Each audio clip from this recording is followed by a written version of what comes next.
In the co-main event, same division, flyweight division. You got Alexandre Pantoja, uh, current champ, Brazilian. You already know how I feel about Brazilians. He's 29-5. He seems unstoppable. Taking on Kai Kara France, who deserves the opportunity. He's 25-11 from New Zealand.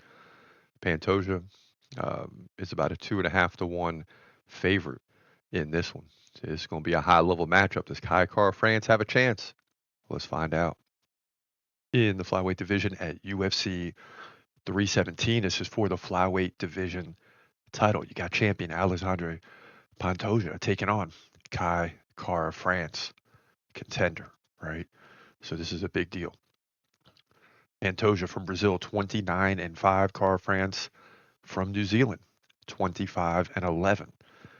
A lot of losses there, right? 25-11. Now, Pantoja's 1 inch taller at 5'5". He's 35. Okay. Kara France, 32. Still within that prime window. Kara France, 1 inch reach advantage. Both guys stand right-handed. In terms of significant strikes and activity on the feet, they're basically equal in terms of the pace they're putting out, right? 4.6 per minute for Kara France, 4.4 for Pantoja. But the ground game is the difference maker. Pantoja gets like 1 takedown on average per round compared to 1 every 5 for Kara France. You're looking at 5 takedowns to 1 if this thing were to go to a decision, right? Just on their averages. Pantoja 70% takedown defense, Kara France 88%. So that's a big deal right there.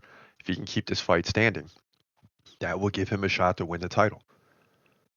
Pantoja's looked unstoppable, submitting Kai Asakura, beating Steve Erceg by decision, 9 takedowns to 1. Brandon Royval, decision, 8 takedowns to 0. Brandon Moreno, split decision, 6 takedowns to 2. So in 2 of those 3 fights against Royval and Moreno, he trailed in significant strikes, but the takedown game was dominant, right? So in his uh, 4 title fights, you're looking at 26 roughly, 26 takedowns to 3. So that's what Kara France is going to be battling here, right? 26 takedowns to 3 is just domination. Now, Kara France beat Steve Erceg by first round KO. So that's what catapulted him into this title fight. But he did lose to Amir Albazi by split decision. Brandon Moreno, third round KO. So it's just, which one's going to show up, right? Pantoja took Erceg to a decision in what was really a great fight. Despite Erceg being taken down 9 times, he had 111 significant strikes and almost led in that category. So, but then Kara France goes in and KOs him. So how do you deal with that? With the fact that he also lost back-to-back fights to Albazi and Moreno. To me, the averages in this one, in terms of activity on the feet, the takedown game, takedown defense, I think all that is out the window.